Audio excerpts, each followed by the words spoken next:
All right. So good morning, everyone, and welcome. My name is Chris Arski. I am one of the members of the science team who has been working with sort of the pilot curriculum. We've done all the different organizing ideas already, and now we are redoing them all with the implementation version, so the newer version of your curriculum document. Just going to remind everyone to keep your mics muted so that we don't get feedback, especially when I have videos, and we're going to start with a video this morning, so that we don't get that interruption that's happening. Feel free to put questions in the chat box, but again, I just remind you that we will not answer them immediately. We'll try and sort of keep track of them, and Nicole will kind of keep a record of what's the common question that's being put forward there. But we will get to all of your questions and answers, and we do have some time at the end as well.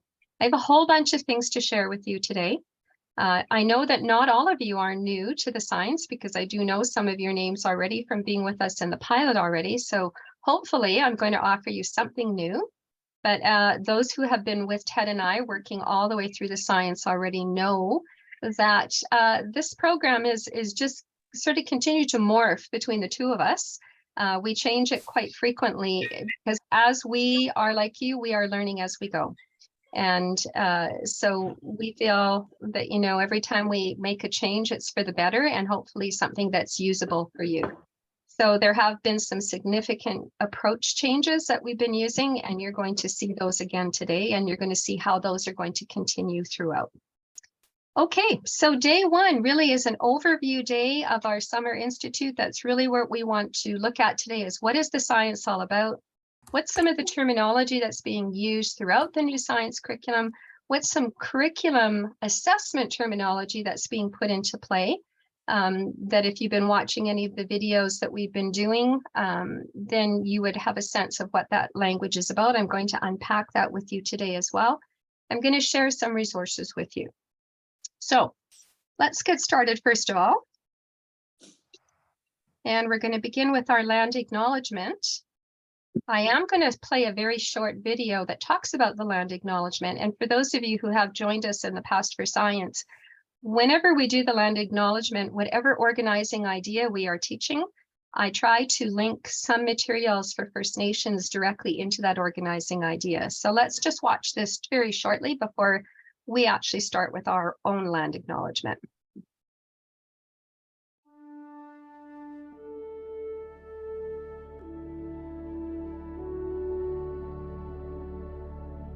What I've learned from my elders is that when we do acknowledgement of the land, it's not about acknowledging whose land it belongs to, because that Indigenous worldview, we never owned the land.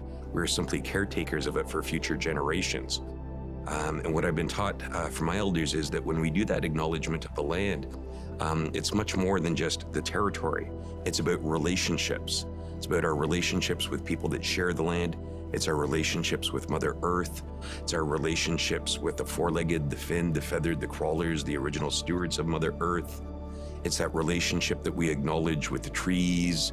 It's that acknowledgement that we have with the plant life that is part of the food chain and helps us exist. It gives us our medicines for healing, gives us food for nutrients, it gives us our medicines for ceremonies. We acknowledge water. Water is sacred, water is life. And what we're told is that when we acknowledge that water, that we always have to acknowledge the carriers of those teachings, which are the women. So we do that in the same voice. We also acknowledge the infinite wisdom of the grandfathers. Then we take that to the next level, is which acknowledging that relationship that we have with father-son, or in some nations, brother-son. We acknowledge that relationship that we have with Nokomis, Grandma Moon, and how she cleanses Mother Earth. We acknowledge that relationship that we have with our distant relations, the Star People. So when we talk about acknowledging the land, it's so much more so than just acknowledging what nation was on that. As we know all throughout the history of Turtle Island, is that Indigenous people were, for the most part, nomadic people. They shifted. They would move from season to season. It just so happens that Sheridan sits on the treaty territory of the Mississaugas of the Credit, which I'm very proud to always share and educate with people. But in the same breath, I also acknowledge that many, many other nations have walked this territory, and that their ancestors are still here amongst us.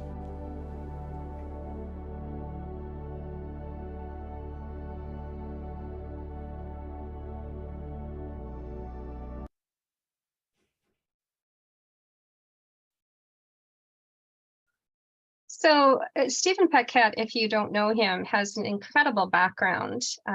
His story is amazing. He was a part of the 60 Scoop, but his journey back to his heritage is something that we could all learn from. And he is one who brings forward some very interesting points when we talk about the acknowledgement that we do. But he ties in everything that he talked about there is every one of our organizing ideas that we have throughout our new science curriculum. And so I will always try and tie some of those pieces in that you will see. And when I say I will tie in, I will show you where we're talking about.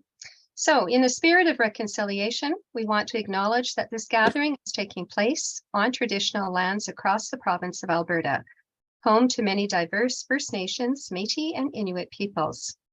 We acknowledge that this land is a traditional meeting ground, giving voice to its original peoples and the story of creation in this country in a way that history may have forgotten. All right.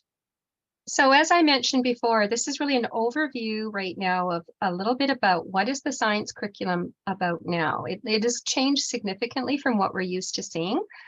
What are some of the broad ideas that we need to be aware of? What are the organizing ideas? Like, what do they mean when they talk about matter? What do they mean when they talk about living systems? So we're just going to generally touch on these.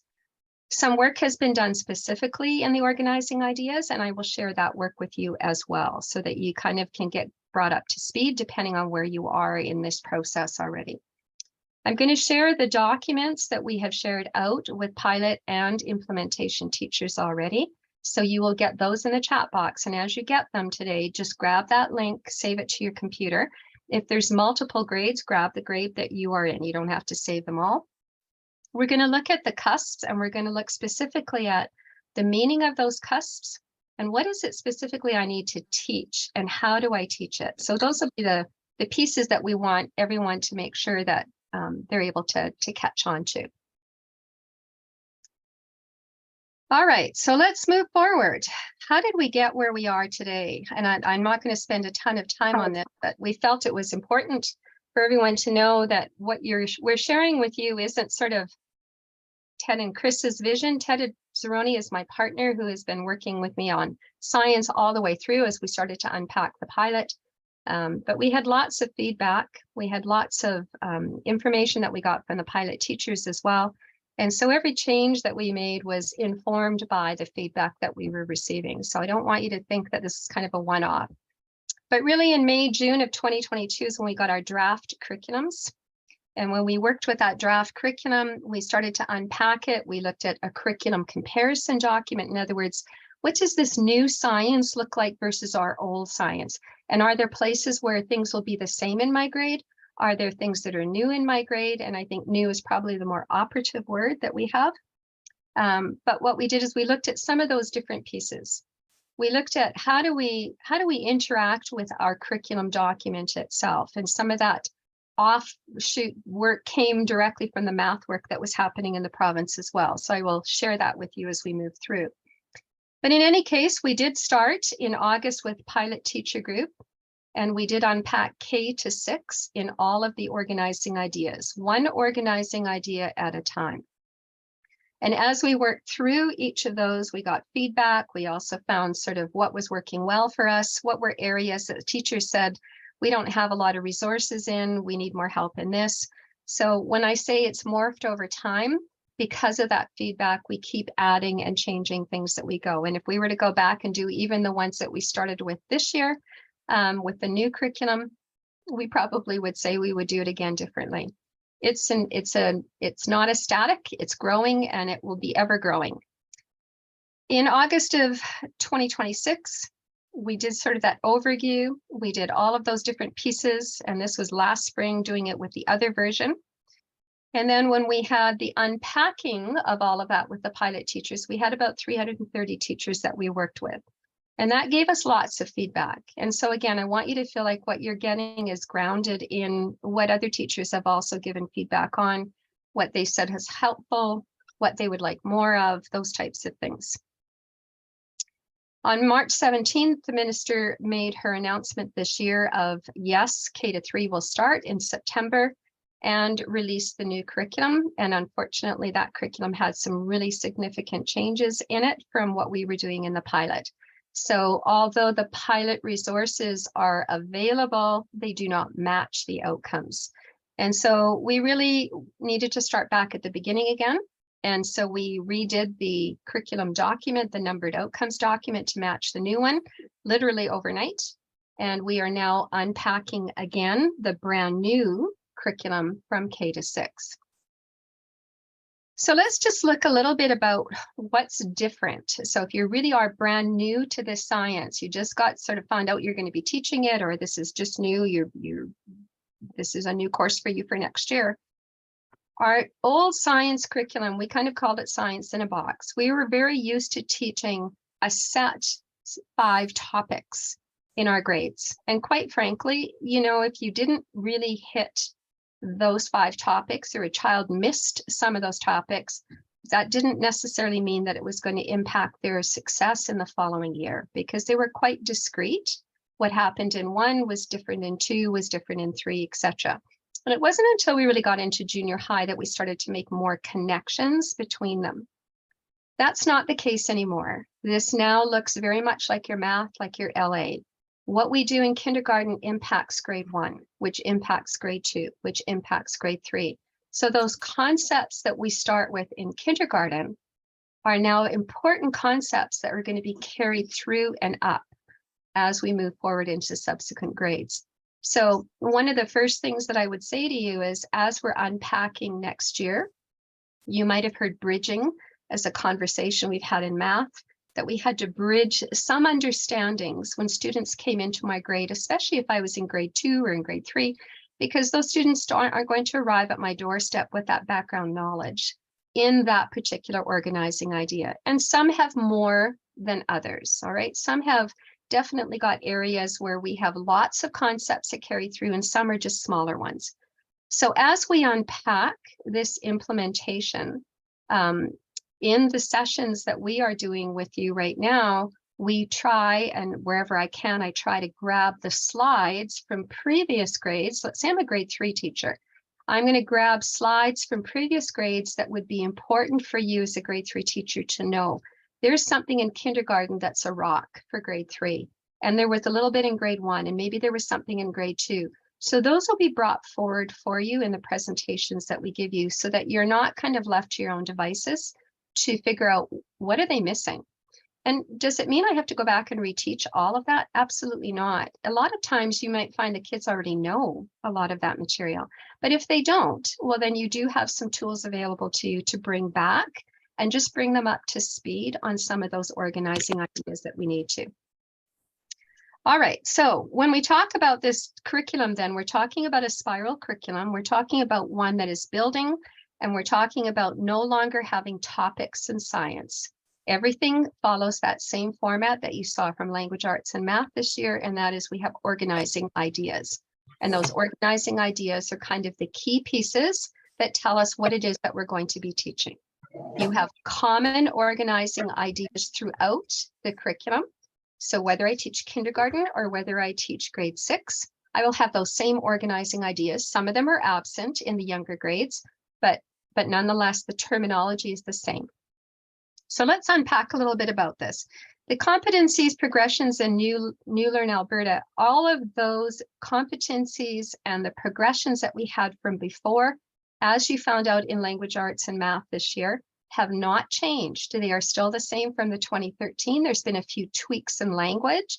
However, you are still required to teach those. Those are still to be embedded in your lessons. And if we think about the competencies in particular, there were 8 of them. They were given to us in 2013 with the intent that a student who graduates in 2030, which is what would happen if they started in 2013, they would be fully competent and versed in each of those 8 competencies. In other words, the intent was that students who graduated in 2030 would likely be entering a world in which, when they went for an interview, would be outcome-based. It would be competency-based. And that meant that a student had to be able to know what those competencies were. They had to be able to describe themselves in those competencies. They had to know their strengths and weaknesses. So as we were given in our ministerial order in 2013, every teacher, every grade, every year, every subject. Covers all 8 competencies so that a student really can see where their strengths and weaknesses are.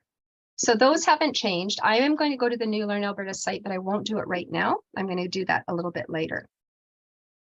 So the architecture of our new curriculum, our science curriculum, is we start at the top with our organizing idea, which has a statement in it. And that statement can go right from kindergarten to grade 6. And in all of our cases, that's what's happening in science so far, is they do go right across all 6 grades. So that's where the big rocks, the essential learner outcomes, the big concepts live in that first line. That's where I need to be able to find those big concepts that we need to work from. So those are the important pieces that we need to remember, that those cross over all of the grades. How I unpack that specific learner or that specific concept that goes across 6 or 7 grades will be determined by my learner outcome within my grade. So I start to work my way down into a V, and down at the bottom is where I'm really getting specific about my grade and my learner outcome that I have to address in the context of that great big topic, or in this case, learner sort of organizing idea. So what helps is I start with my organizing idea, I work my way through a guiding question, and then as I get down to my learner outcome, I get the specifics of what I'm supposed to teach. And that's really what we want to unpack today. Your organizing idea is found in your curriculum document. So this is, if you are going to the New Learn Alberta site, there are 2 places that you can get curriculum. One of them is individually by grade, or you can get what's called the printable curriculum, which gives you all of the grades sort of sitting side by side. So K1, 2 sit side by side, 3, 4, and then 5, 6. And this is a great document to have on your desk because it allows you to go back and just see, where am I sending them to? Where are they going to with this? Where did they come from? So in those bridging years and the first couple of years that we teach this, especially if you're teaching grade 2 and 3, it'll be important to look back and see what was it that they covered already. So again, it's that bridging piece. When I look at the document, you have 3 different colors here. The darker one is always your organizing idea. It is the one that spans multiple grades, and it's the one that will have the big rocks in it. It tells me what my big concepts are. So when I want to know what organizing idea, just look at the first word that occurs behind the word, and you will see what it is. In this case, this is an example of energy. It could be matter, it could be living systems. Remember, those organizing ideas are common throughout the grades. Some grades are missing some, but for the most part, you will have always the same terminology. The organizing idea has a progression to it, and I have this as a link as well, so you will be able to grab this as its own document. It's a little hard to read right now on the slides. But what I did here was I just looked at what are the different components, and you'll see these on the individual slides that follow as well by grade. What's happening in matter? For example, exploring properties using the 5 senses in kindergarten. And then when I move to matter in grade 1, I see that I take analyzing measurable properties of objects and physical changes. So I really need to know what objects and properties are when I get to grade 1 already, because I've learned that in kindergarten. And now I'm going to look at what are the measurable properties of those. So I'm moving not just from identifying what the properties are, now what can I measure? And then I'm looking at examining the properties, the types, the selections of materials based on suitability, availability, and sustainability in grade 2.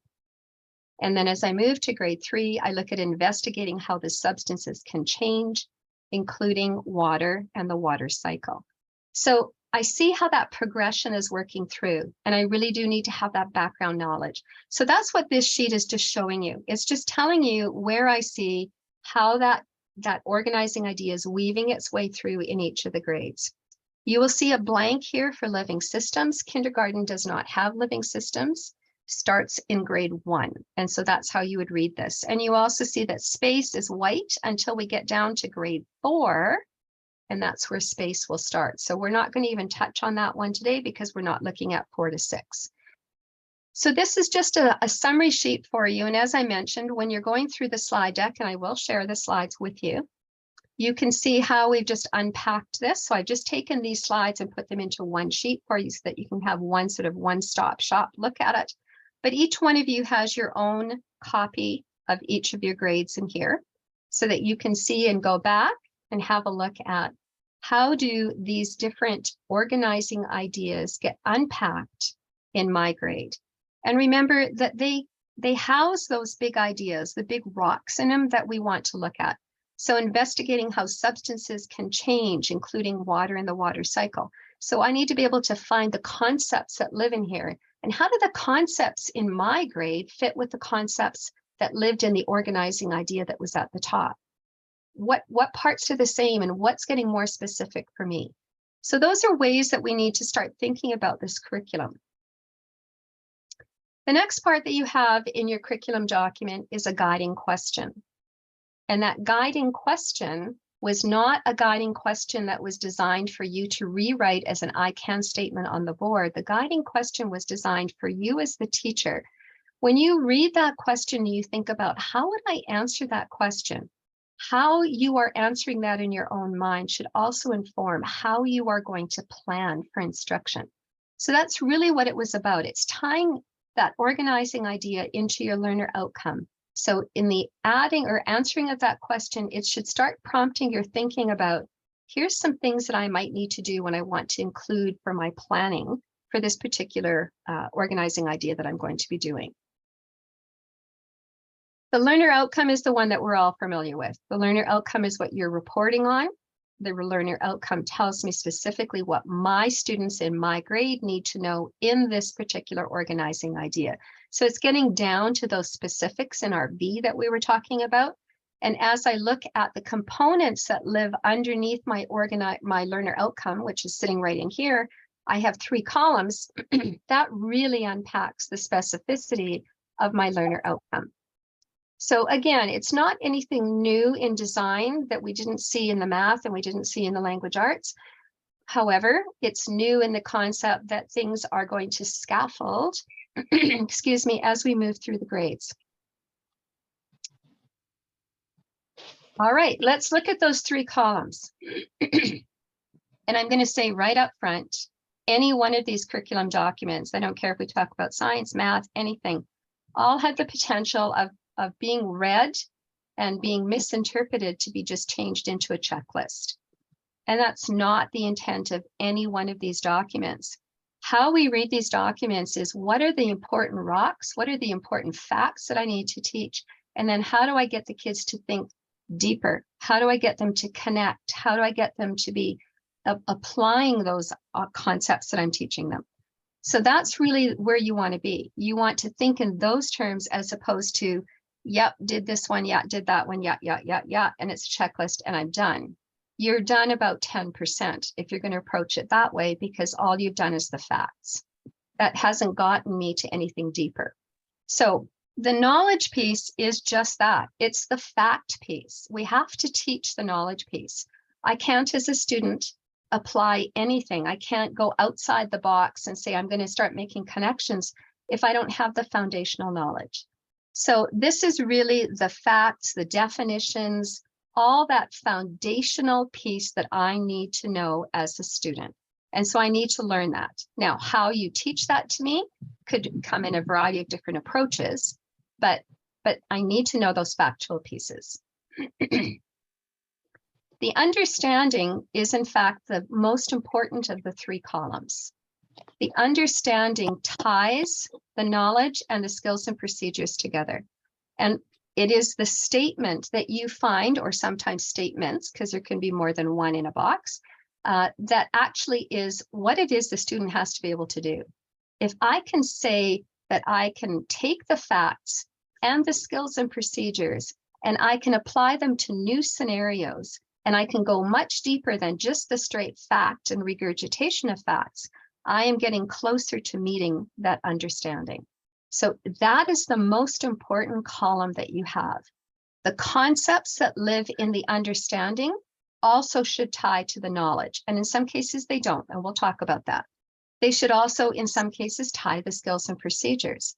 And when they do, when the knowledge or the concepts and the understandings tie to both the knowledge and the skills and procedures, that's where you're seeing that really strong bond that we want to make sure students are able to articulate and demonstrate their learning in.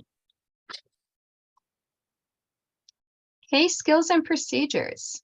Those are the doing pieces. Those are the pieces that students have to be able to show us they can demonstrate. They have to know what those skills are. It isn't just important for me to know what it means to, or that I have to demonstrate to you something. I also have to know what demonstrate means. I have to be able to be assessed on demonstrate. So the skills that you're seeing that are labeled within, and they're not always just in skills and procedures, but where you find them the most is in that column. Those skills that are articulated there have to be taught and assessed. So that means that the students need to know what they mean, not just assume that you know what it means to explain something. I need to know, what does a good explanation look like? And we'll talk about that in a little bit. So the skill and procedures also need to be assessed. And that means that I would need to make sure that when I give an assessment question or an exam, and I have a question on there that says, demonstrate how you would, 21 hands don't go up and they point to the word demonstrate and say, what is, I don't get, what do you want me to do? That's the part they should already know. So that's a little bit different than what we've had in the past, in the sense that they're also part of the assessment. Now, you don't have to assess them always on a test. You can assess them differently. You can assess them as the students are doing them. But nonetheless, we need to be aware of those. Okay, so when I talked about numbered outcomes, when we were working with unpacking the math to start with, because I work in that world as well, we ran into some frustrations because a lot of your learner outcomes, and here's an example, you have a kindergarten, you have a number of cusps or rows of knowledge, understanding, skills, and procedures that live underneath. And in some cases, there might be 3 rows, there might be 5 rows, there might be 7 rows. And so in order to have a conversation with a colleague, we found it really a lot easier if we could number them, because that way everybody knew which one we were working on. We didn't have to say, count down 6 pages, count down 4 rows, and then read what we were trying to make sure everybody was working on the same thing, especially if we're doing it virtually. So this is not changing the curriculum document in any way other than it's numbered. And that is the only difference. If you prefer not to work with the numbered ones, then just download the one from New Learn Alberta and it's unnumbered. But we're using the numbered ones because it's easier for us to reference for you. And we're finding from teachers and from universities that they find it easier to work with small groups, because if I say, let's work on KM 1.2, everybody knows what we're working on. So let me just show you how it was numbered so that you know how to read it for your grade. So in each of the cases, it's the learner outcome, always sitting right above your cusp, that has been numbered. The very first item that shows up is the grade. Now, K is the only one that has a letter. All the rest of you would be a 1, 2, or a 3. So here I see a 1 sitting in front of, sorry, this is a kindergarten one. So when I look at kindergarten, I have K. If it's 1, 2, or 3, that's your grade. The next one is, what is the organizing idea that I'm dealing with? In this case, M stands for matter, and I'll show you where that legend is. The next one is, what is this learner outcome? In the document as it was created by the government, remember, we did not change anything in the order as you pull it off from the New Learn Alberta site. The number 1 means it was the very first outcome, learner outcome in matter.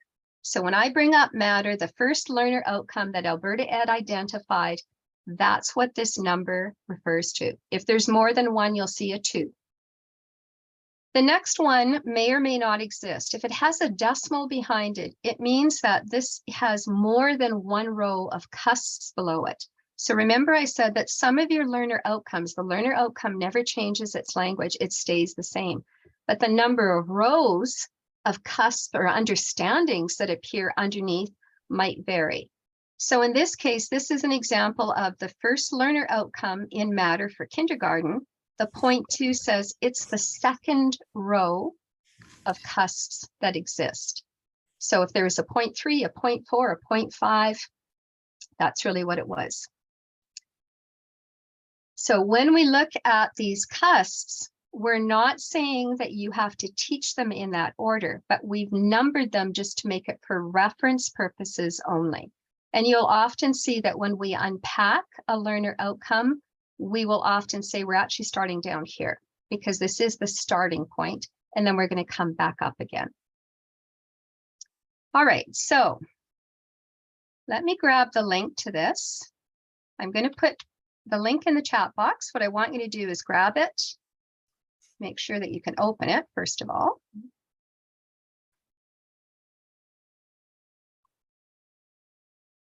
And download it to your computer. Whoops. Let's get everybody in there. Okay, it should be in there now if you want to grab that.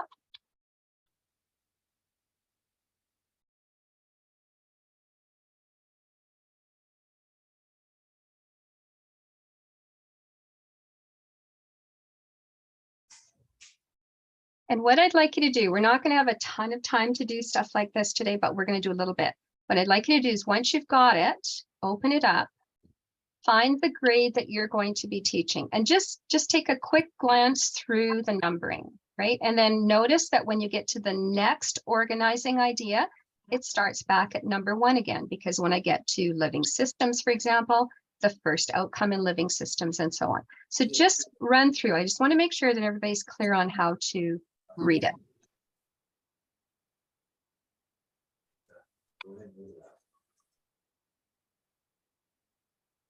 Is there anybody else that cannot open the link?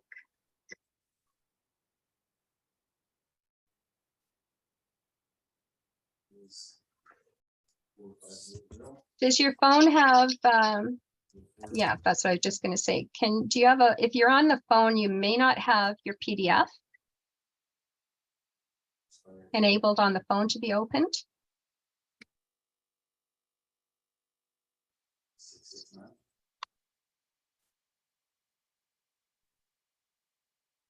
Are there any questions about the numbered outcomes document?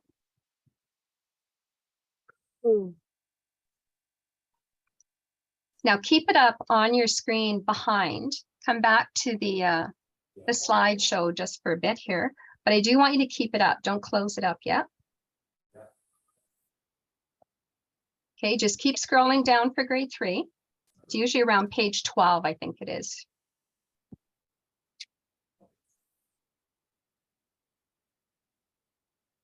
Okay, page 20. Further on.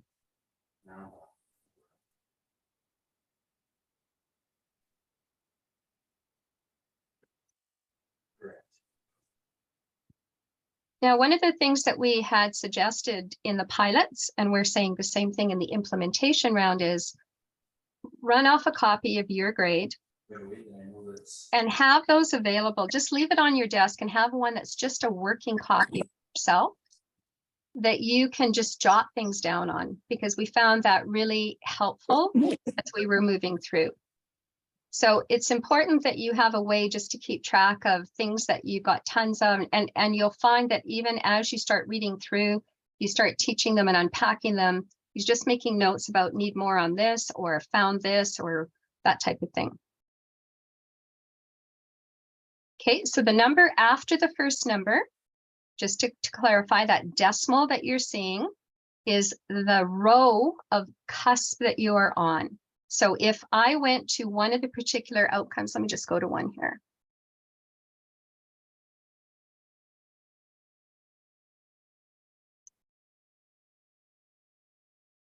Let's bring mine back up here.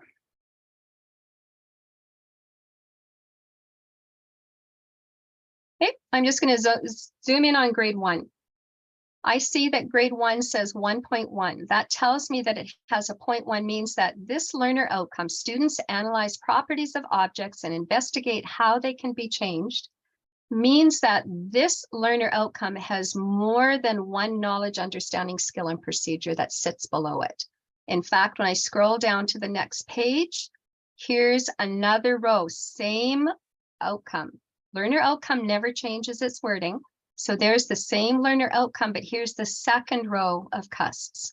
It might even have a third row. Let's check. Nope, it doesn't. So third row, it's done. So it's only if a learner outcome, same wording, has multiple rows of cusps underneath, knowledge, understanding, skills, and procedures, that you will see a decimal. If I don't see a decimal, it just means that it's a one learner outcome, one row of cusps. So here you see that the matter for grade 2, for example, is at 0.3. So this is the third row. Here's a 0.4. It's the fourth row. Here's the fifth row. And then it starts with a new. So it's just a way of dividing up and being able to reference which one that you are working on. Chris, I'm sorry to interject, but there's a question saying, can you highlight the row? I think they're not sure what you mean by row. Sure. Yeah, that'd be great. So let's go back to the beginning on this one. So here is the first learner outcome. Students investigate properties of materials and relate them to purpose. This is the first row. When we talk about rows, this is your first row of knowledge, understanding, skills, and procedures.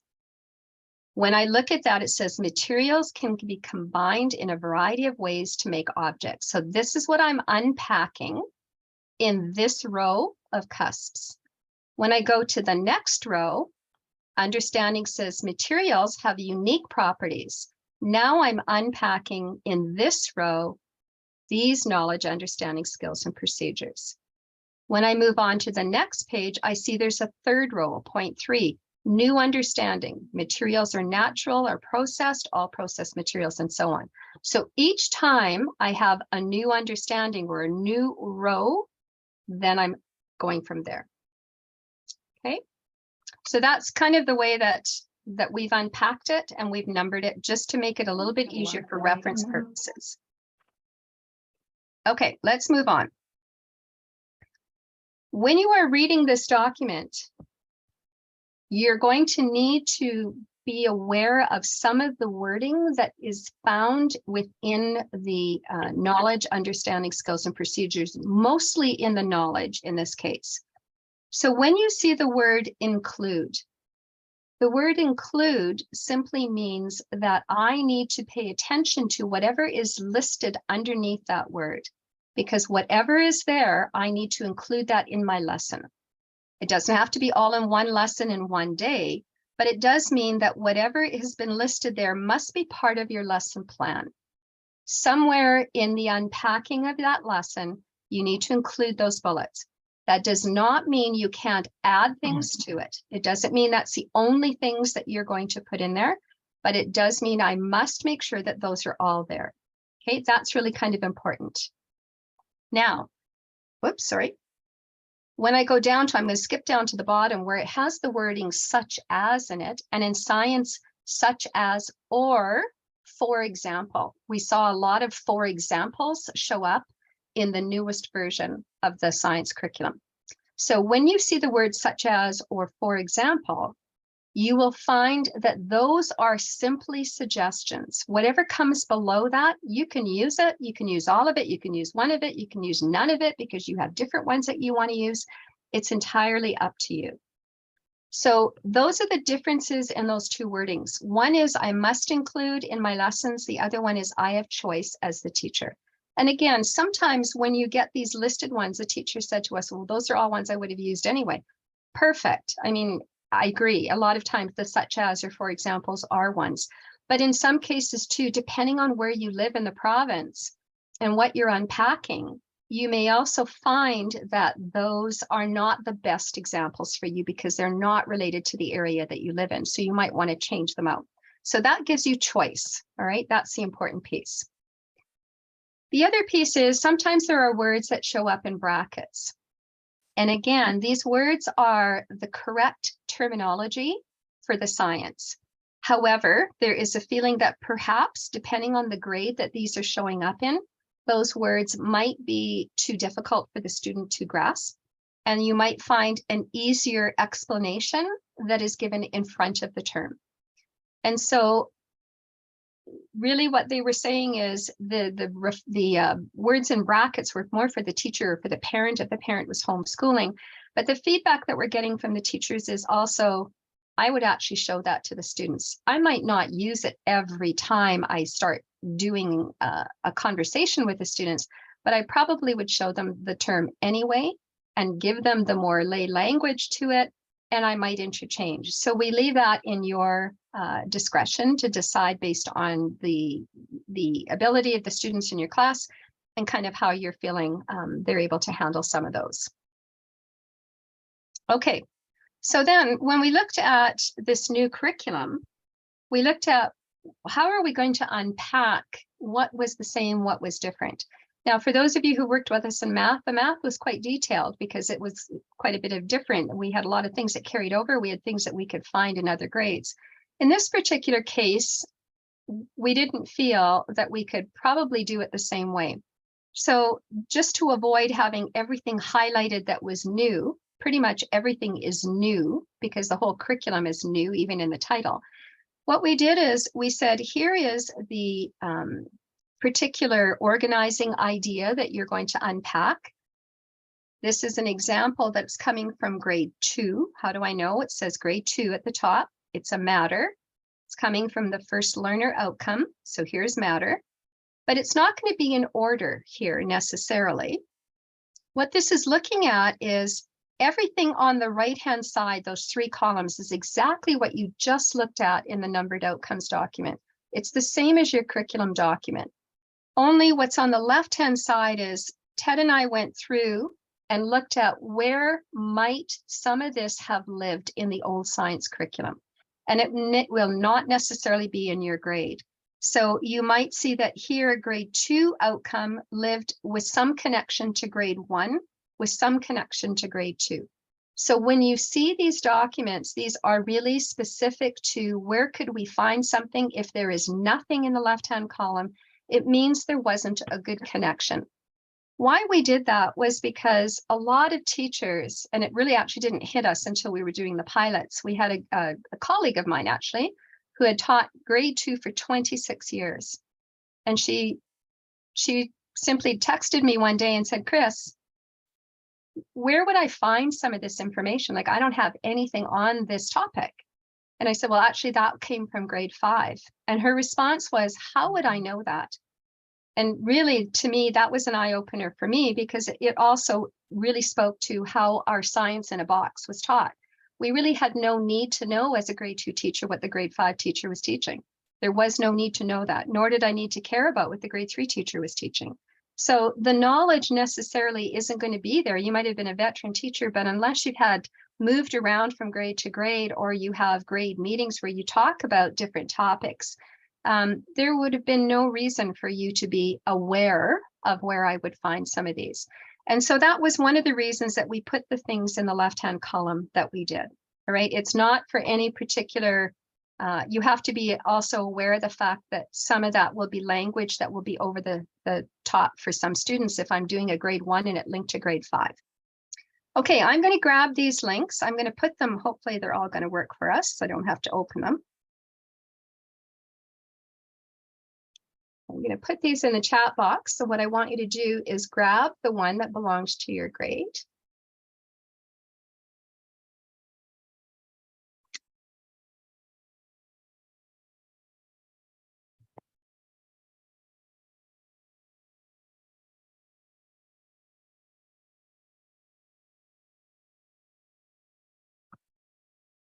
Now, everything I'm sharing with you here, and for those of you who are going to watch this video after as a post watch, and weren't at the session, all of these will be posted and I will show you where those are as well. So if you didn't get something here, I will show you where else you can find it.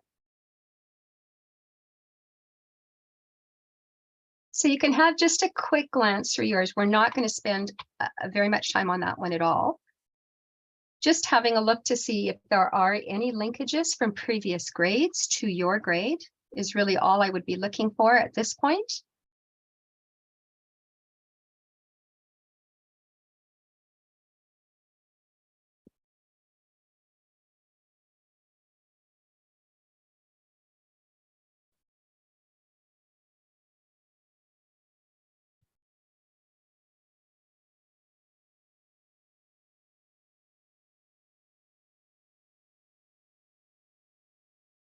Okay, so keep your numbered outcomes document open because that's one that we will come back to, but we won't come back to this one right now.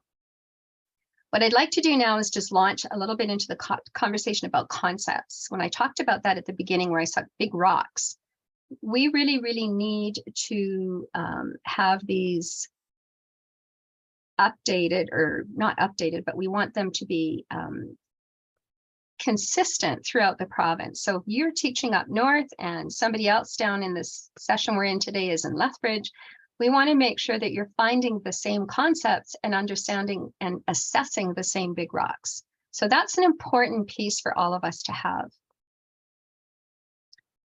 Let's just review, first of all, in case this language is a little bit new to some, finding a concept. So this curriculum is very much concept-based. And so we need to make sure that those concepts that we're looking for are identified and that I know how to find them quickly. A concept is simply a noun. So if you haven't done this work before, just think in terms of a noun. A noun could be one word, maybe two, but this is not a sentence you're looking for. This is not a big phrase that you're looking for. We're looking for one or two words. And in this case, I have an example. I have chair. Chair is a concept. Chair is a broad concept, right? There's a lot of things. If I walk into Leon's today, and as they always do, they meet you at the door and say, "Can I help you?" And I might say, "I'm looking for a chair." That's a pretty broad statement for that salesperson. So his logical question might be, "Are you looking for any particular kind of chair?" And the answer might be, "Yeah, I'm looking for a living room chair." So he might say, "Well, now I want you to go down that aisle."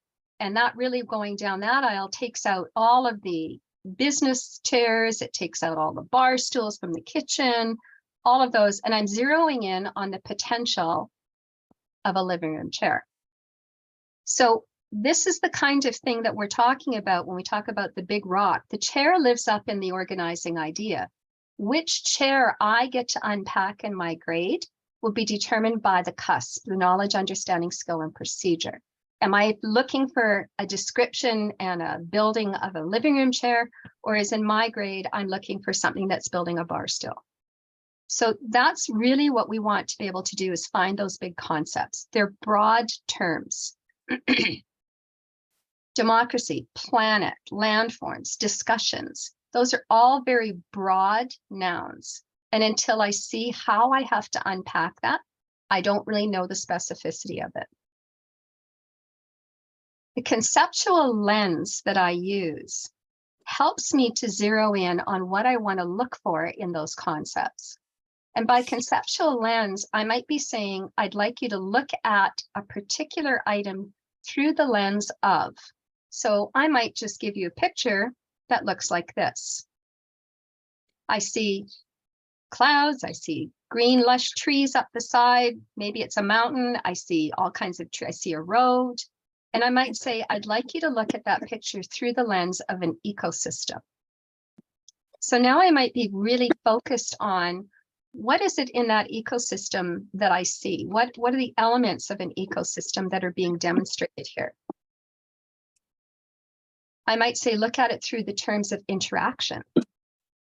What are the pieces that could interact? Well, I see a road here, so it has the potential of humans coming into play here and interacting within this particular environment as well. So those lenses help to focus where we're going to go. And a single picture like this or a single chair can have very different meaning depending on the lens that I'm looking at it through.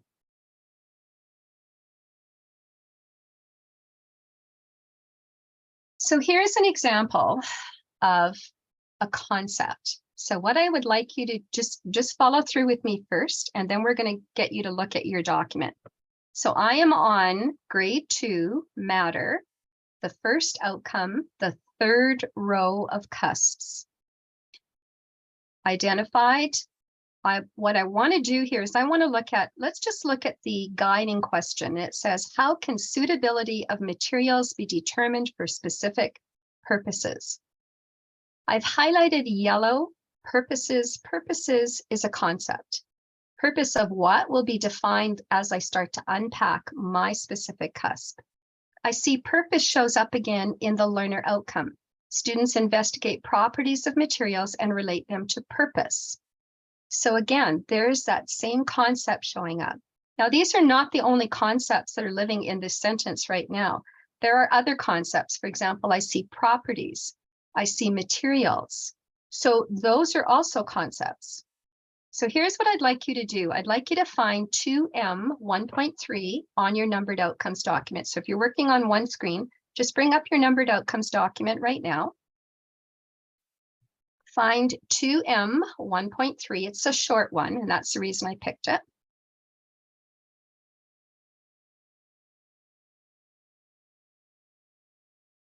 And what I'd like you to do is you have just a scrap piece of paper. If you can highlight on a PDF, it depends on what system you're on. What I'd like you to do is have a look at the wording that is in here and the wording that's up here. And can you write down anything that's a concept? Okay.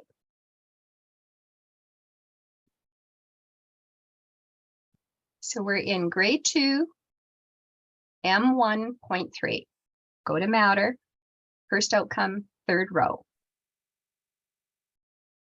Just jot down what the concepts are. Let's make sure everybody can find the same concepts.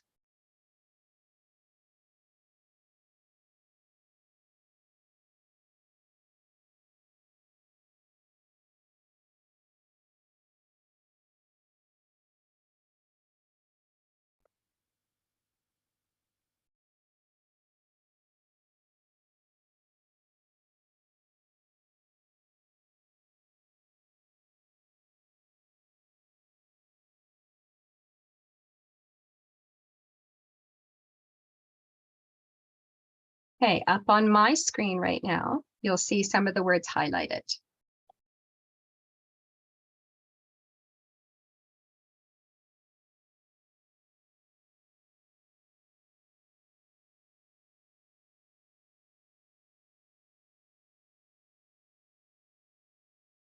Now, if you missed one, the world will not come to an end. If you highlighted something as a concept and it wasn't, the world will also not come to an end. The kids are not going to get steered in the wrong direction. But for the most part, though, most of the words that you're seeing highlighted right now should be the ones that you found as well. The other thing I want you to notice is that the same words keep coming up over and over and over again. And that's exactly what we're hoping for. We're hoping to see that the words in the understanding show up over here in knowledge, and they also show up in skill. Because I want this to be the most important statement. Kids have to be able to show that they can understand that materials are natural or processed. Do they know the difference? If we give them a random brand new item that they've never seen before, would they be able to have the background knowledge to figure out whether it's a man-made or a processed item, right? Processed materials originate from natural materials. Would they be able to give us an idea of where they think that processed material came from? It isn't just about memorizing what processed and natural is. That's the foundational knowledge. That's the surface level, the back stuff. But I now need to apply that over and over and over. And the more times I apply it, the more times I have an opportunity to show you that I understand what you want me to understand. Now, the other piece that's living in here, these are the content concepts, the content that I have to address. I have a skill concept that lives in here too. It says sort. It says investigate up here in the learner outcome. It says relate out here in the learner outcome. So not always will the verbs or the action, the to do, show up just in skills and procedures.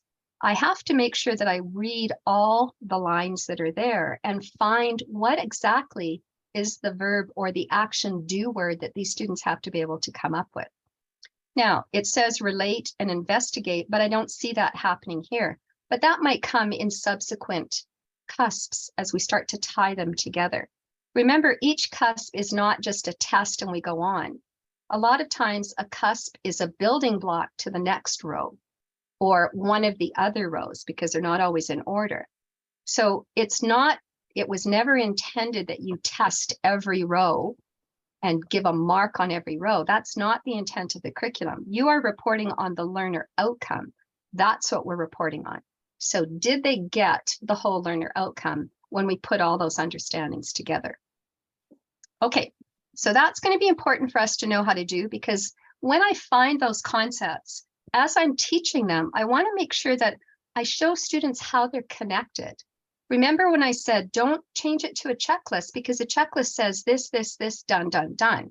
But that doesn't show me as a student how those all fit together and how I'm going to start to unpack them and put them into new scenarios that you might throw at me. So in each of the sessions, Ted does a great job of putting together a concept map for you. We take the concepts that have been highlighted and some of the things that you're seeing in your overall matter for your grade. In this case, we're looking at grade 2. We see that we start with materials. We talk about natural and processed materials. We just talked about that just now. We talk about what kinds of objects might be made from natural and processed materials. How do those link together? Objects have properties. Remember, they learned that previous. So I need to make sure that they remember that. And then how do those properties become testable? That's what I'm working on in my grade. And what are the tools that I might use for measuring those properties? So students need to see how things are connected. This is only one possible way for you to connect the concepts in your particular grade 2 matter. This is not the only concept map. This is a sample. And in a lot of cases, what we do is we even suggest take the words that you've highlighted, cut them out, and let students create their own connections. Let them do a sort, do their own concept map on their desk, and then ask them to explain to you, why did you put these here? Why are you showing these connected and these connected? Just let them explain it to you, because you're going to learn a lot about their understanding just through that conversation. So again, you have a concept map for each one, but it's a sample. It's not to suggest that it's the only one that's available. Now, this is a very small page right now, but what I want to just show you is how it works, and I'll throw the link in the chat box here. So in each one of these particular sessions that we have, this is matter, for example. What we do is we take the guiding question, the learner outcome, and then what are the key concepts that showed up in each one? So again, when you're highlighting, you could always come back to this page and say, did I find these big rocks? You will have highlighted more than what you're seeing here. And that's good, because there are all kinds of concepts that live in there. But this one shows you the progression of the concepts of matter as it moves from kindergarten right through to grade 6. So what are the big rocks that are living and moving through? The yellow highlights just simply show you the ones that keep showing up over and over and over again. This is that property one. So again, if I were to teach matter in grade 3, I need to be really aware that they had a ton of stuff in grades K1, 2 that were really relevant to what they need to know for grade 3. So I am going to have to do a little bit of backtracking to make sure that they have the background knowledge that they need for that particular area. Okay, let me grab this link and throw it in the chat box.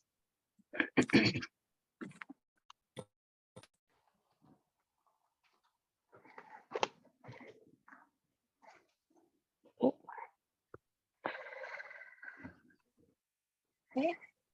Yes, you all have access to the concept maps, and I will show you again where all of that's found.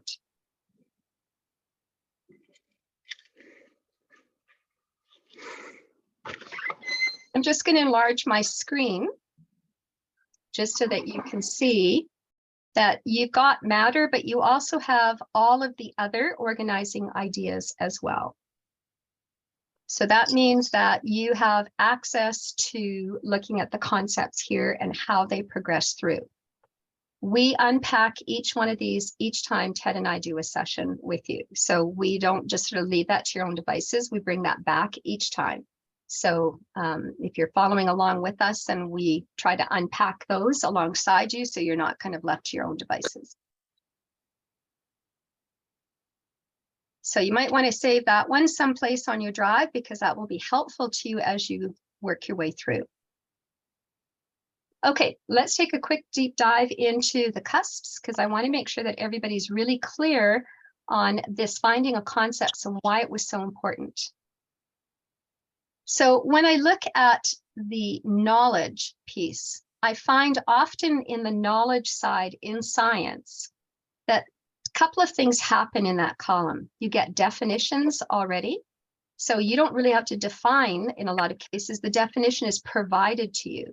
So we would unpack that with students. Maybe you give them exposure to card sorts, maybe you give them a story, maybe you give them a video. Those are things that we unpack in the lessons, but those are different ways that we can do. We don't just have to write a definition up on the board and say, here, learn it.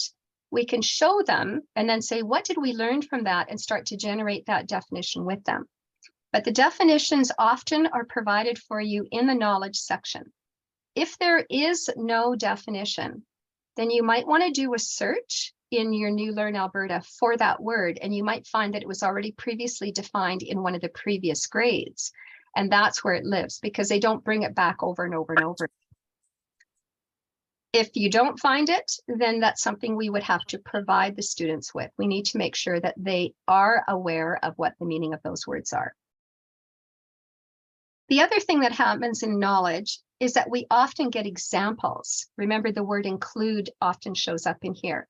And so when I'm talking about include properties, I need to make sure that in this case, the example is I'm including length, I'm including area, weight, texture. Those are part of my lessons, not necessarily all in one day, but part of my instructional planning that I'm going to share with the students, and that they understand how those link to properties. The understanding, remember I said, is the most important column of the three. It really is the piece that we want to pay the most attention to. And the understanding often will have some of those individual concepts that lived in the knowledge sitting inside them, or sometimes it will have the implication of where we need to go, but it doesn't actually have the words listed in the knowledge section, and that does happen. So we do have ways of handling some of those pieces as well. But here's an example where I see plant, human, and other animal activities can cause changes to Earth's surface. This comes from grade 3. You'll see that plant, human, in this case, we've highlighted human because part of the knowledge section here is the knowledge part that goes with the human activities. When you go to the next part of the knowledge here, the next one that will come up is plant. So when I teach this to the student, I would actually break out this part of the understanding and teach the human activity first. And then I would come back and highlight plant and have another row where I would take the plant one and do that with the plant. And then I'm going to combine. Remember, putting those important factual foundation pieces together first. That's where finding those concepts is so critical, to seeing how do they link to here. And then where do I see them over here relate human activities to changes in the Earth's surface?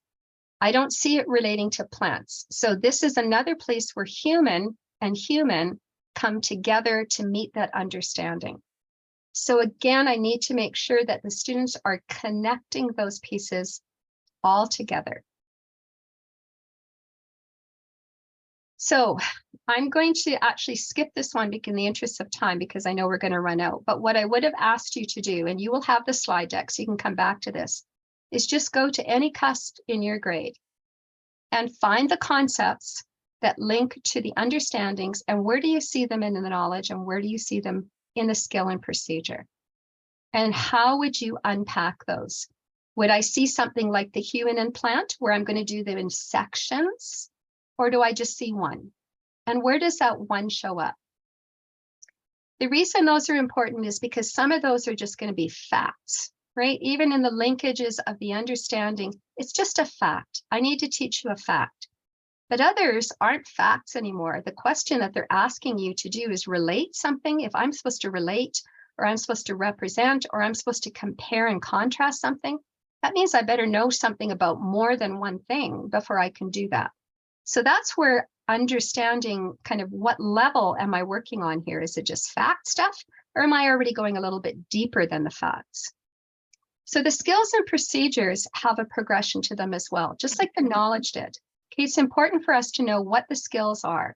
And those skills and procedures are what students need to be able to demonstrate, in the knowledge and understanding. Okay, that's right from our guiding framework. This is how our curriculum document was put together. So if I grab that skill and procedure document, I'm going to just grab this. I'm going to put it in the chat box, but I'm not going to hit enter right away here. I just want to go through something with you first. I just want to touch base with you on how to read this. So when we talk about the skills, remember I have to teach the skills to the student. It's not just assume that I know what it is as a student. So the learner outcome often has a skill or a verb in it. And these are the ones in K-3 that we found most often showed up. And you'll see in the pink which grade they showed up the most. So these are the common verbs in the learner outcome. So don't just always go to the skill and procedure column. Look all around for where do those skill verbs live. And these are the ones that we saw. Now, just because they're not highlighted in every grade doesn't mean that I wouldn't use them in other grades. It depends on how you unpack something. But this is where you're seeing, and you'll also see that some of them are used quite a bit. For example, examine. So if we ask the students to examine something, then we should first of all teach them what is an examination. What does a good examination look like? So teach me that before I actually have to do an examine so that I know what it is I'm looking for. The same thing is true about in the skills and procedures column. You see in here that we have a number of verbs again, and these are the ones, I should just bring that down a little bit. These are the ones that we see most often in K1, 2, and 3. You'll see that some of them have a dark pink line that go all the way through. So you see that the word describe doesn't just show up in one grade, it shows up in every grade. So that's an important verb for me to make sure the students understand. Every teacher in every grade is teaching the verbs. And it's not one of those ones where you say, okay, grade 1 teachers, you guys do this, grade 2s will do this one. Everybody has to do the ones that are appearing in their curriculum, but everyone is teaching. Every year as the students move through a higher grade, there's a higher expectation on what that verb's demonstration will look like. And so it's important that we don't just sort of segregate them out and say each grade gets to take 3 or 4. Everybody needs to work their way through. In the first year, it's not going to be perfect. You do the best you can, but I would pick the ones that are in the dark pink. Those are the ones I really want to hang my hat on in my first year through. The ones that are in light pink are the ones that aren't actually mentioned in any cusp in that grade, but they're actually implied in maybe one of the activities that the kids are supposed to do. So in other words, although asking questions doesn't show up as the term asking questions in grades 1, 2, and 3, it sure does in scientific method. It's part of the process. So again, we've highlighted it because it's not devoid of your grade. It's just not specifically articulated. So this is an important little chart to be aware of. As we go through each of these, when we unpack the lessons, we also give you definitions of what those skills are. And we're working on a document that we'll share with you at the end as well to show you a little bit about what those skills and procedures mean. The next one is computing science skills, and I won't spend a ton of time on that because Nicole is going to do that with you tomorrow. But remember that sorry, I do. That's Janet. Sorry, Nicole. It's Janet that will be doing it on day 3. And so the computing science, a lot of people have panicked about the computing science because they're saying, oh my God, I have to teach computing science. I'm not a computing science teacher. I don't know how to program. I don't know how to. In K-3, it isn't about that. It isn't about programming. It's about questioning, asking good questions and giving intentional instructions, like actually putting together good phrasing of an instruction. So in this case, when we're looking at some of the different components that you see, don't worry so much about the grade as much as let's just talk a little bit about the color. So the color talks about how do I create a good instruction? That's the pink at the bottom. So the pink talks about how do I make a good 1 or 2 step instruction? I need you to pick up your shoe. I need you to tie the lace. Okay, is that a good instruction? Would a person following that know what to do? As I move to grade 1, grade 2, grade 3, I add more steps and more detail to my instruction. So students get to practice giving instruction, and they could do it with each other. And if somebody followed that instructional process, would in fact the student that they shared it with do what they're supposed to do. Okay, when I get into the yellow or into the orange, we're talking about, or sorry, the buff colored, whatever you want to call it, we're really talking about following instructions. So how well can you follow the instructions while it's been given? What are the important steps in following an instruction? Can I just do it in any order? Order is important, right? So we teach students that we have to follow things in a certain order when we give instructions, because they're probably designed to be done in that order. Okay, and then when we get into the blue section, we talk about the different areas that are thinking about what happens when the instruction wasn't a good instruction. What if the instruction was a bad one? What if I had a mistake in it? What if I didn't follow it correctly, right? That's the component that you're seeing in the blue. So when you get this document, that's how you can unpack this and have a look at it. We just ask everyone to mute their mics, please. The last one is scientific method, and that's the one I won't spend too much time on again, because Nicole will do that with you tomorrow. So when we're looking at scientific method, again, we're looking at the different components of asking questions, making predictions, gathering and forming conclusions.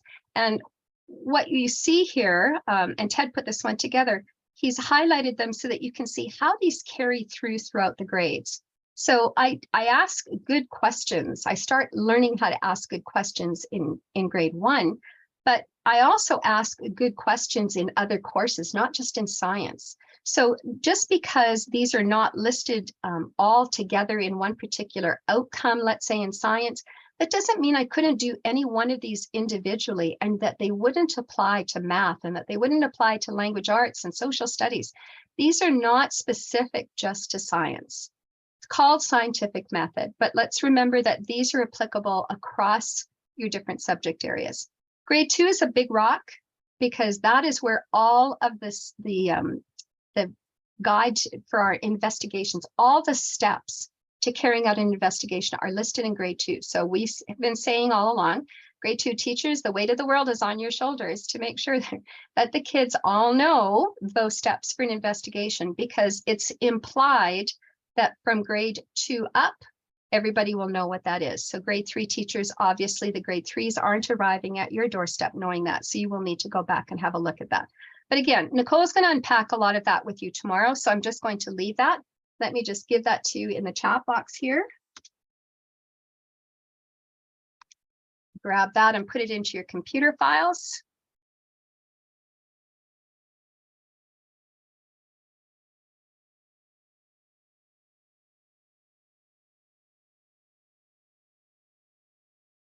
So I want to talk a little bit now about when we say about facts, we talk about facts, I have to teach them. That's surface level, it's important. This is actually what we call surface level learning. And for those of you who have been following along with us, you'll hear us talking about this. It's coming out in math, it's coming out in all of them very shortly here, but really surface level is just that. I'm teaching you those foundational factual pieces. So I teach you a fact and I might file it into the green box. I teach you another fact and I might file it into the blue box. I teach you another fact and put it in the purple box. And eventually all these boxes keep filling up with all these individual facts, which is if all I do is the checklist, that's all you've done is fill these boxes. And maybe you've asked me to memorize them and I can regurgitate it to you and I can draw a line and join them and whatever, but that doesn't mean I know anything about it really. So what I want to do is now take that foundational knowledge and start doing something with them. I want connections made between what was in the green box, the blue box, and the pink box. So once I start making those connections, that's where we start moving into what we call deeper learning. That's our goal as teachers. Our goal is to live in the world of deep. 10%, 15% of what we do should be surface level in any course that you teach right now. Facts have to be taught. How you unpack it is up to you, but I need to still teach it to students, but that's not where my world lives. My world is over here. 80 to 85% of your time should be over in deep. Only a small portion should be what we call transfer or summative assessments. The world of formative, the world of interactions, the world of explaining, the world of demonstrating, all of those key pieces that we just talked about, tying these boxes together and making connections both with the content and with the skills is the world that we want students to be in. This is where the rich questions are going to come in. These aren't multiple choice questions that just have one possible concept living in them. PAT exams live in the world of multiple concepts to ask a question. So when we give students simple one sort of topic ideas and we just ask them to memorize and make connections, we're not doing them any services because those students aren't going to do well on big stakes exams. They need to have the experience in making connections, seeing what's similar, seeing what's different. How do I use those connections to build to the next grade, right? Those are the important pieces. So when we talk about the skills and procedures, you already have this document, so I won't worry about it right now. But what we're really talking about is surface, deep, and transfer. We're talking about how do those fit together. I'll open one of these anyway, right now.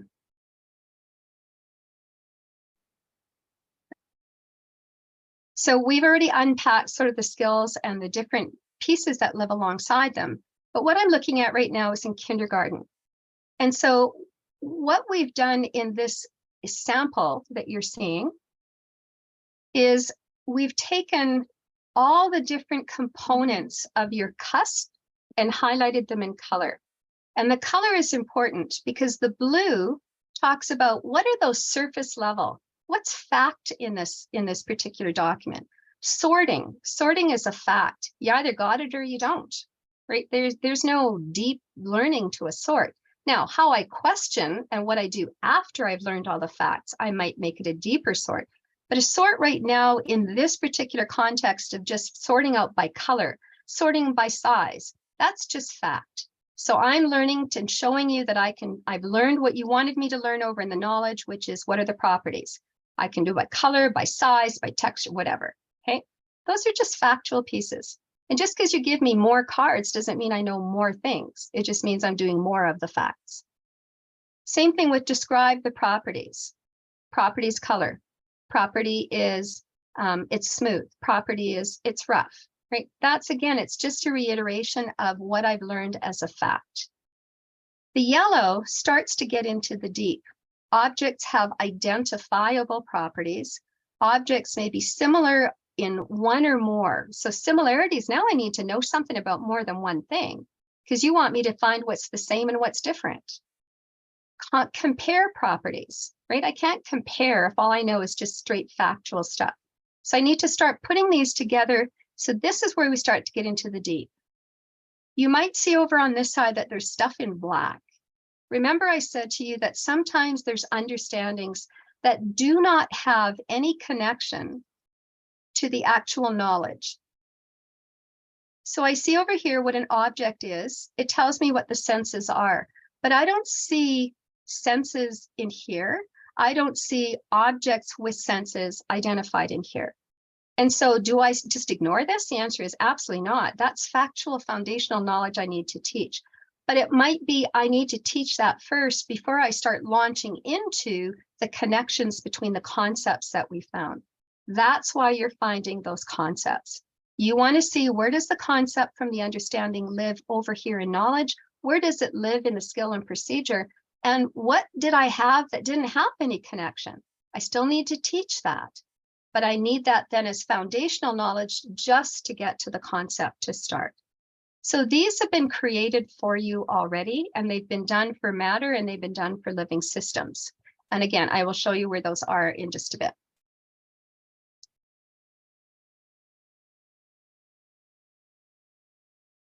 Okay, so before we go any further, I just want to talk a little bit about, before I take you to some of the sites to show you where they are. So Nicole tomorrow is going to be doing scientific method, and that's a really important piece. Remember, scientific method is an organizing idea, but it's not intended for you to unpack it like matter. It's intended for you to infuse that throughout all of the organizing ideas. And she's going to give you great understanding at your grade levels and how you're going to do that as well.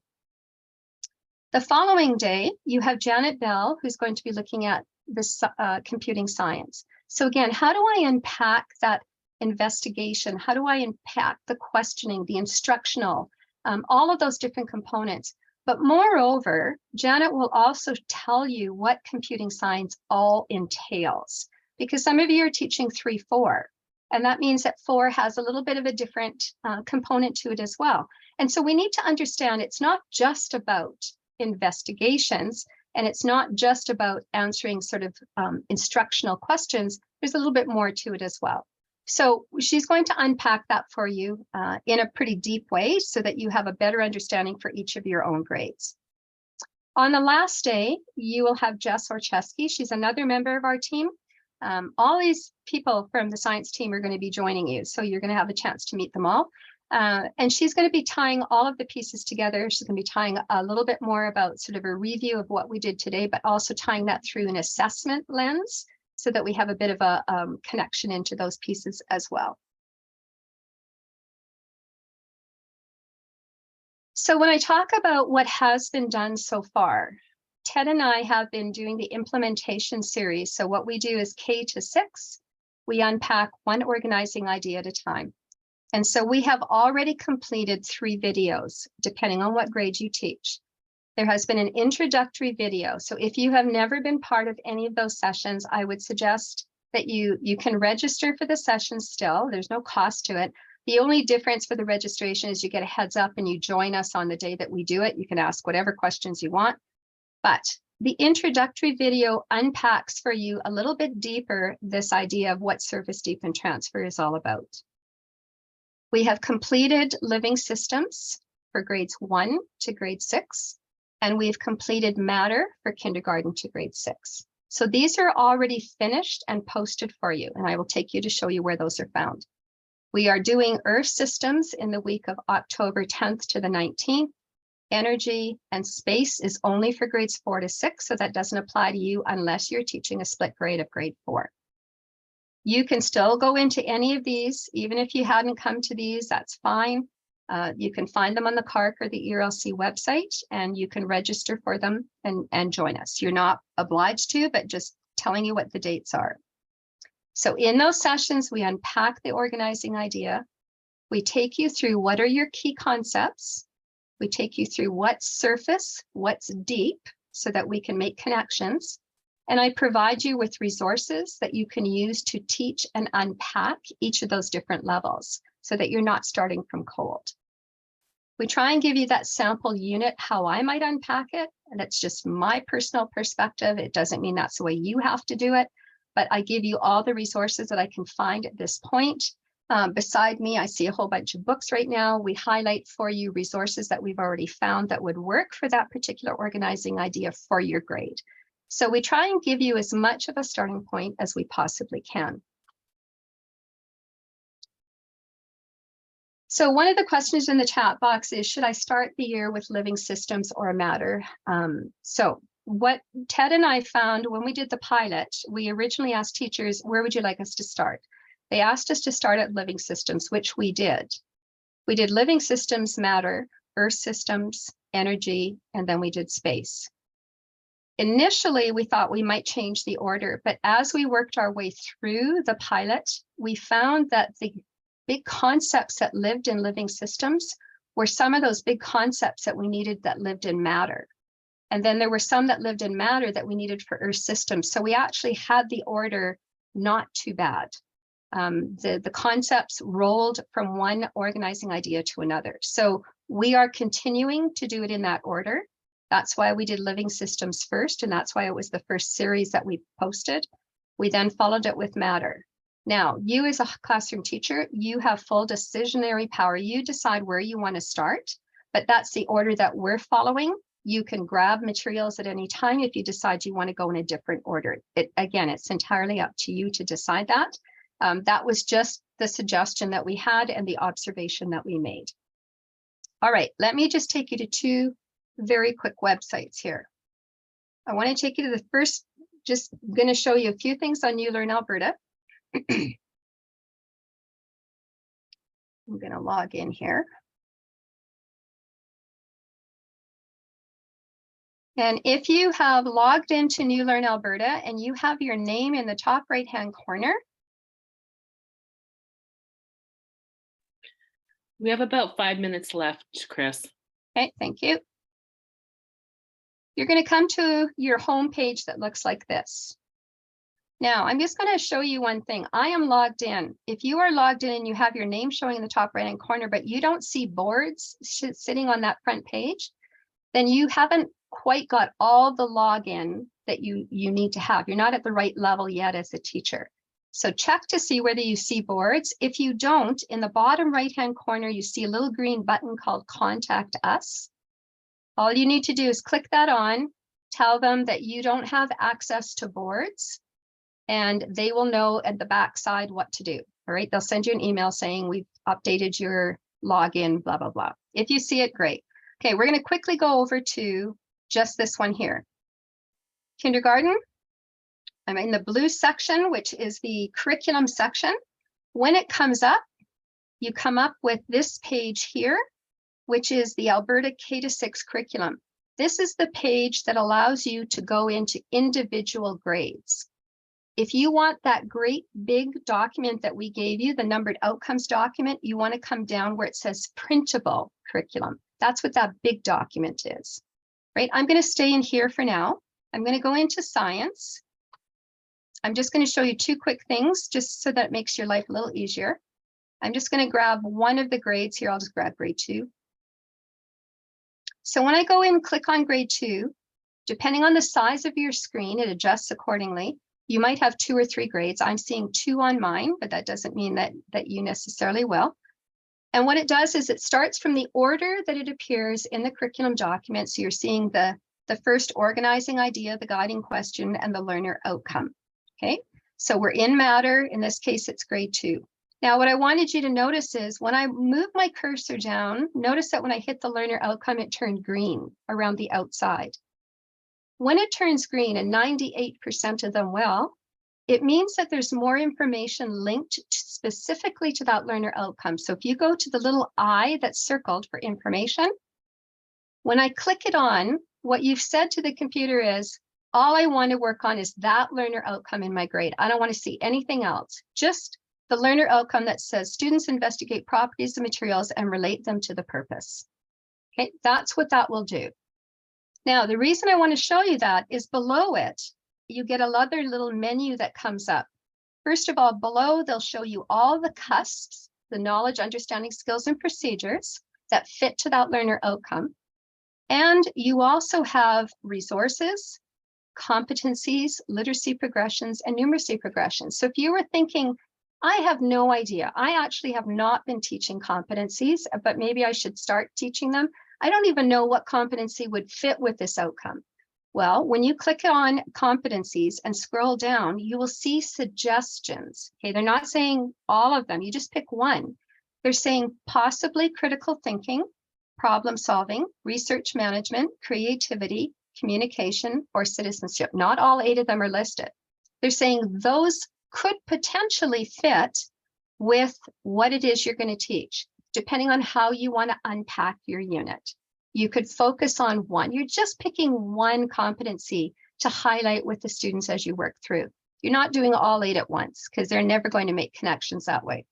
The same thing is true about literacy and numeracy progressions. What literacy and numeracy fits with this outcome? If you click it on and look below, it will tell you what suggestions there are, right? That's all they are, is suggestions. All right, I'm just going to go back one again. Remember I said if you wanted to know where properties, let's say I wanted to know where property shows up. When I go into, let's just show you what I did there. I'm back on the home page. At the top, you have your little magnifying glass. Go and click that one on. And if you type in, I'll just do properties.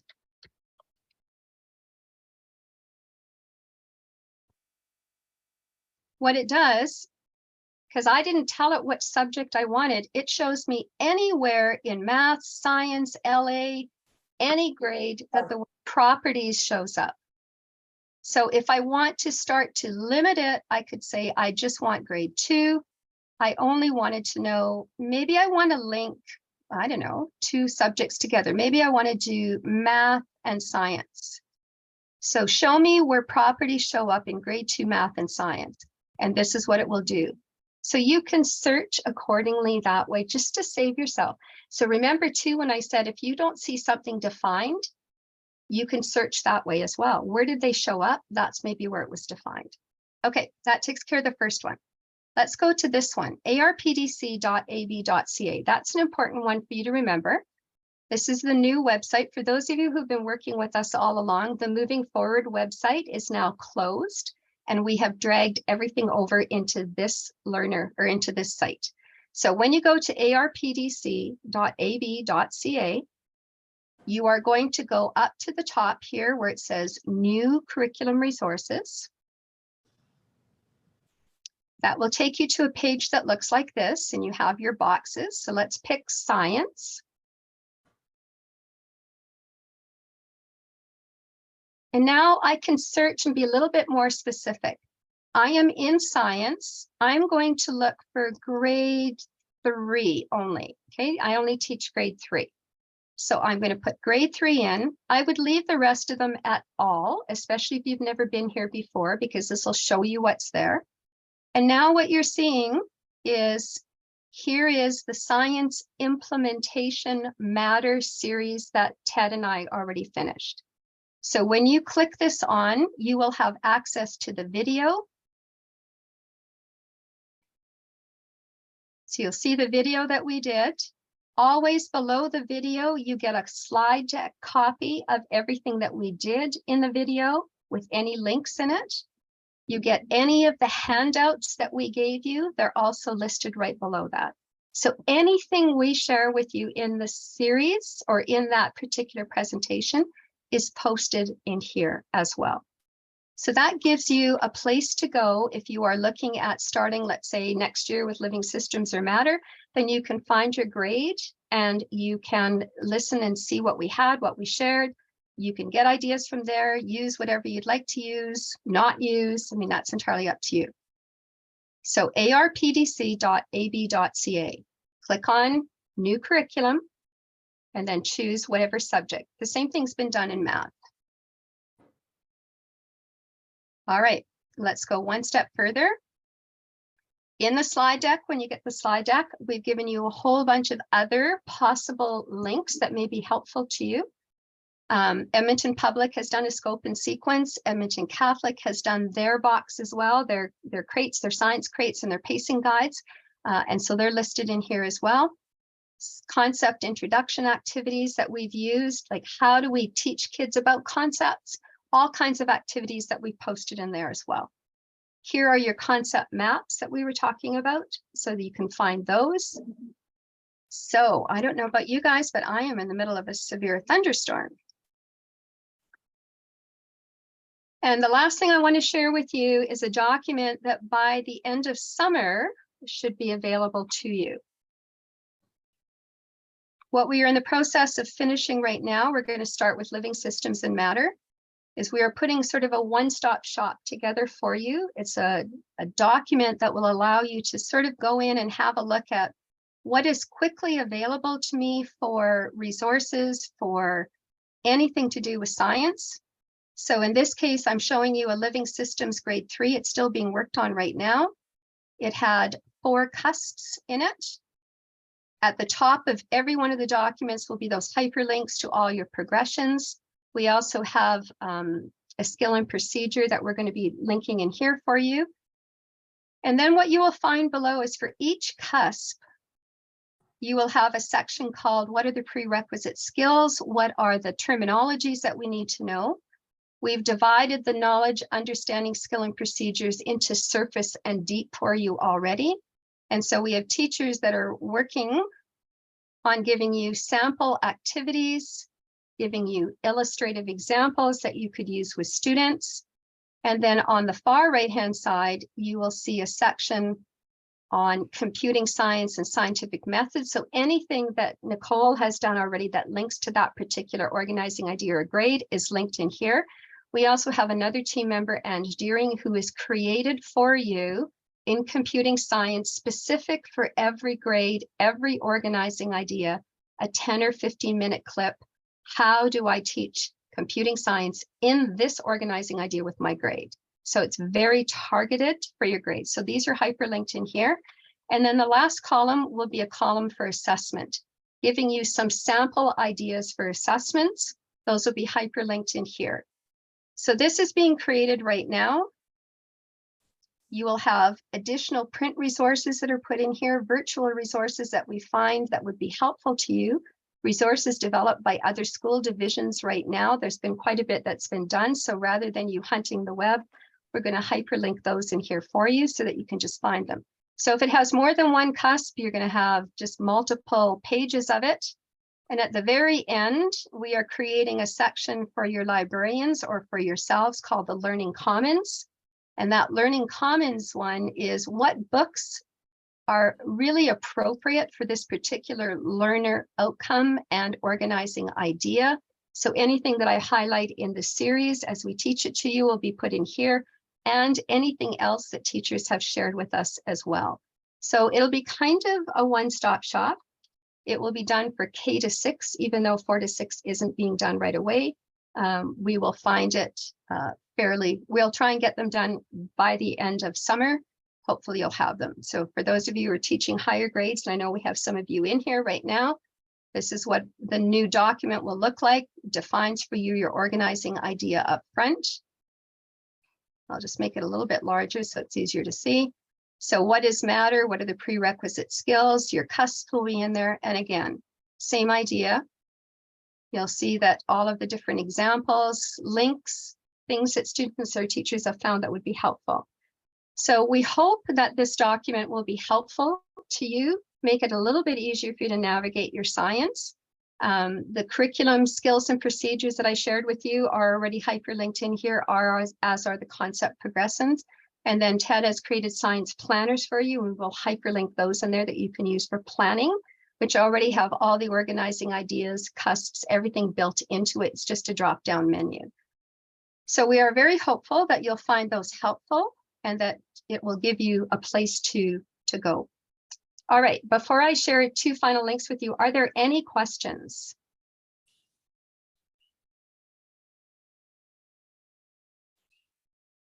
All right, well, let's keep going then.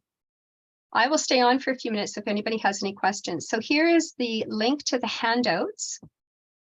And this will be shared in the ARPDC for those of you watching the video afterwards. But for those of you that were with me today, I'm just going to put this into the chat box so you have them sort of in one stop. You don't have to go back into them all. So grab that one and feel free to share that with your colleagues. And then here is a copy of today's slide deck. So it'll be PDF, but all the links are active, so you can go in and grab any of the links.